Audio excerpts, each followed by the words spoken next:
Soul and to अनराइवल टांग sect के इस एपिसोड की स्टार्टिंग में हम देखते हैं कि ऑडियंस भी टांग सेक्ट की ऐसी हालत को देख के काफी ज्यादा हैरान होती है और वो कहती है कि टांग सेक्ट की सिचुएशन बद से बदतर होती जा रही है और अब तो इनकी तरफ से जू सांसी और सईतो भी नहीं लड़ सकते हैं। जिसके बाद हम सईतो के देखते हैं जिसकी काफी बुरी हालत होती है और जू सांसी भी काफी बदहाल हालत में होता है, जबकि जो जियांग नान होती है वो ट्रैप हो रखी होती है और ये मूव नहीं कर सकती थी, जबकि जिया को अपने कोल्ड्रॉन्स को कंट्रोल करने की जरूरत थी जिससे कि ये अपने अपोनेंट को सप्रेस कर सके। और अब बस जो टांग सेक्ट की कॉम्बैट पावर बची हुई थी वो हुआ और डोंगर ही थे और जब तक ये एरिना में खड़े हुए हैं तब तक टांग सेक्ट की जीत की उम्मीद बनी हुई है। और तभी ये जो यांग फेंग होता है ये जिया के ऊपर अटैक कर देता है और इस चीज को देख के रेफरी भी काफी हैरान होते हुए मन में कहता है कि ये अपने उस साथी को आजाद करना चाहता है जो कि कोल्ड्रॉन की वजह से सप्रेस हो रखा है और अगर ये आजाद हो जाता है तो टांग सेक्ट के पास जो एक भी उम्मीद की किरण है जीतने की वो भी नहीं रहेगी, जिसकी वजह से निश्चित रूप से टांग सेक्ट हार जाएगा। और तभी हो या किसी तरीके की एक पावरफुल टेक्निक को परफॉर्म करता है जिसमें एक काफी बड़ी जाइंट स्पिरिचुअल बॉडी बन गई होती है और ये अपना अटैक करके झांग पेंग के अटैक को न्यूट्रलाइज कर देता है। और तभी काफी खतरनाक तरीके से झांग पेंग के होश उड़ जाते हैं क्योंकि हो या की जो स्पिरिचुअल आई थी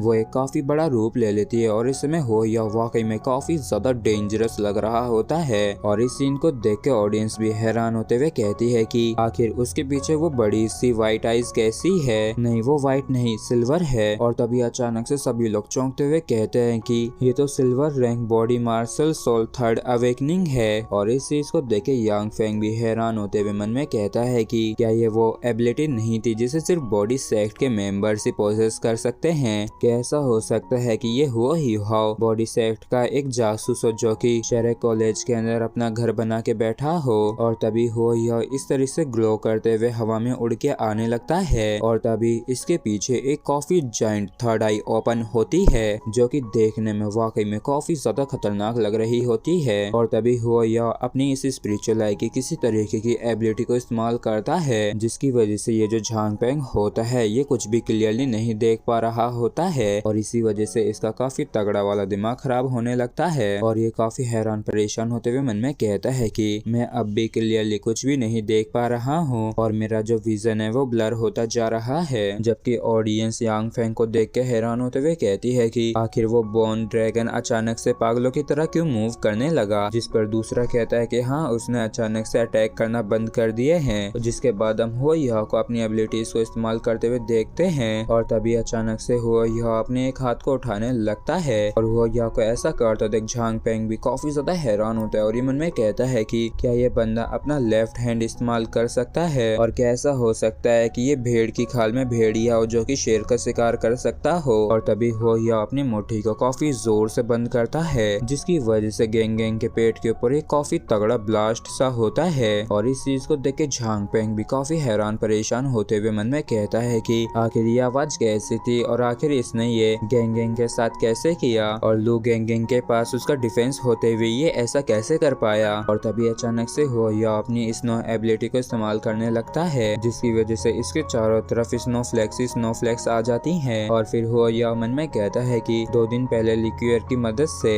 जो हेवन एंड अर्थ की एनर्जी मेरे लेफ्ट हैंड के अंदर सील्ड थी वो आखिरकार पूरी तरीके से एब्जॉर्ब हो ही गई थी और जो ये अभी मेरा अटैक था वो तो बस गॉडेस ऑफ लाइट और स्नो एम्प्रेस के कंबाइन अटैक था जिसकी मदद से एक निश्चित रेंज के अंदर अगर कोई स्नो फ्लैक हो या फिर कोई फ्रोजन ऑब्जेक्ट हो तो मैं उसका अपनी पावर से आइस ब्लास्ट करवा सकता हूँ। और तभी हम गेंग को काफी जोर से चीखते हुए देखते हैं और तभी यांग फेंग कहता है कि आखिरकार अब मैं सब कुछ क्लियरली देख पा रहा हूँ। जबकि इस तरफ हो या और वांग डोंग ने गेंग के ऊपर एक काफी ज्यादा खतरनाक अटैक कर दिया होता है उसे जान से मारने के लिए, लेकिन तभी झांग पेंग भी काफी ज्यादा खतरनाक अटैक कर देता है हो युहा और वांग डोंग को मारने के लिए। और तभी हम देखते हैं कि हो या और वांग डोंग भी इसके अटैक की चपेट में आने ही वाले होते हैं, लेकिन लास्ट मोमेंट पे हो युहा अपनी एब्सोल्यूट आइज से अपने आप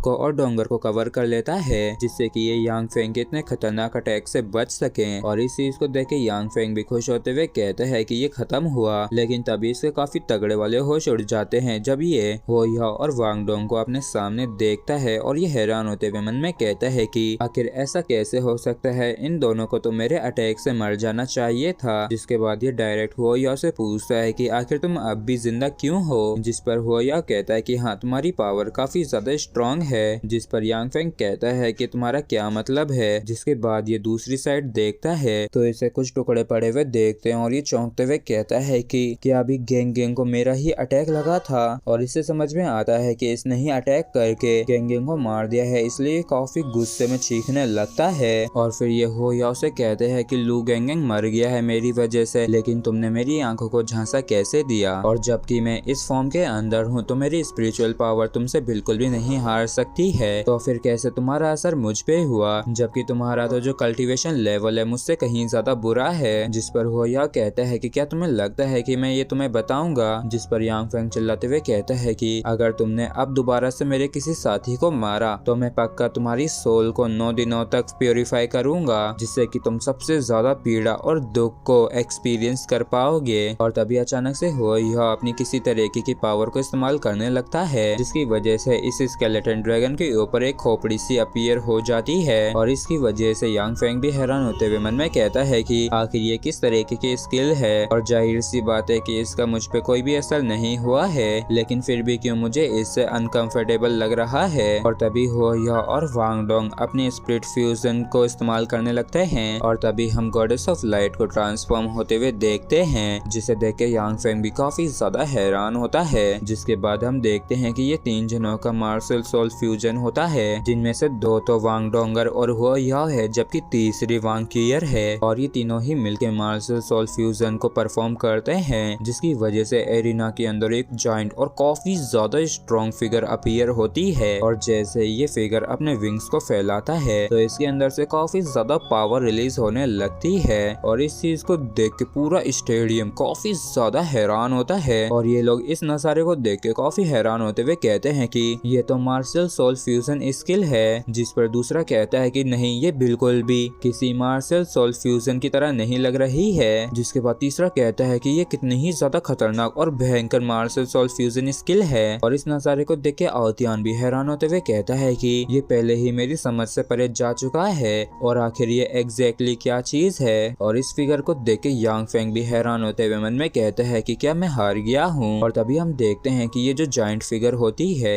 ये स्केलेटन किंग के ऊपर अपनी पावर को इस्तेमाल करने लगती है, और इसकी बस जरा सी पावर से ही ये जो इतना ज्यादा पावरफुल स्केलेटन किंग होता है ये पूरी तरीके से डिसअपियर हो जाता है एक ब्लास्ट के साथ। मतलब कि हुओया ने बस अपनी जरा सी पावर से ही इसे मार दिया होता है। जिसके बाद अनाउंस होता है कि ये जो स्केलेटन किंग है ये बैटल के अंदर मारा गया है, जबकि सिर्फ ये जो यांग फेंग होता है ये मन में कहता है कि मैं और ज्यादा लंबे समय तक नहीं टिक सकता हूँ, और इस बंदे के अटैक्स अब भी बढ़ते जा रहे हैं, और मेरे पास भी ज्यादा समय नहीं रह गया है, और अगर अब मैं सफल नहीं हुआ तो फिर मेरा खेल खत्म। और ऐसा कहते हुए यांग फेंग काफी खतरनाक तरीके से अपनी पावर को रिलीज करने लगता है, और हुओया भी अपनी पावर से इसे सप्रेस करने की कोशिश करता है। तो यांग फेंग भी अपनी किसी तरीके की पावर को इस्तेमाल करता है, जिसकी वजह से यहाँ से काफी ज्यादा एनर्जी रिलीज होती है। और इस नजारे को देख के रेफरी भी काफी हैरान होते हुए कहता है कि क्या अभी इनके पर हेवन एंड अर्थ के फिनोमिना का असर हुआ, और ये तो सिर्फ वही एबिलिटी है ना जिसे एक लिमिट डुओलो ही इस्तेमाल कर सकता है। जिसके बाद हम कुछ जनों को देखते हैं जो कि काफी हैरान परेशान होते हुए कहते हैं कि ये कोल्ड तो कितना ज्यादा टेरिफाइंग है, और यहाँ तक कि ऐसा महसूस हो रहा है जैसे कि मेरे हाथ किसी भी पल जम सकते हैं। जबकि इस तरफ इस नजारे को देख के रेफरी भी काफी हैरान परेशान होते हुए मन में कहता है कि अब यहाँ तक कि अगर मैं इस मैच को रोकना भी चाहता हूँ तब भी ये मेरे लिए काफी ज्यादा मुश्किल होगा, और अगर अभी मैं इन्हें रोकने के लिए जाता हूँ तो शायद मैं काफी बुरी तरीके से इंजर्ड हो जाऊं। जिसके बाद हम यांग फेंग को देखते हैं जो कि काफी ज्यादा खतरनाक तरीके से हुओया की तरफ बढ़ने लगा था, और जैसे ये इस बड़ी सी फिगर के पास आता है तो ये जायंट फिगर भी इसके ऊपर अपने हाथ से अटैक कर देती है। और जब इनका ये क्लैश होता है तभी इसी दौरान ये फिगर अपनी किसी तरीके की पावर को भी इस्तेमाल करती है। और इसी के साथ फ्रेंड्स हमारा ये एपिसोड भी यहीं पे खत्म होता है। अगर आप लोगों को वीडियो अच्छा लगा हो तो प्लीज चैनल को सब्सक्राइब और वीडियो को लाइक करना बिल्कुल भी ना भूलें। Thank you.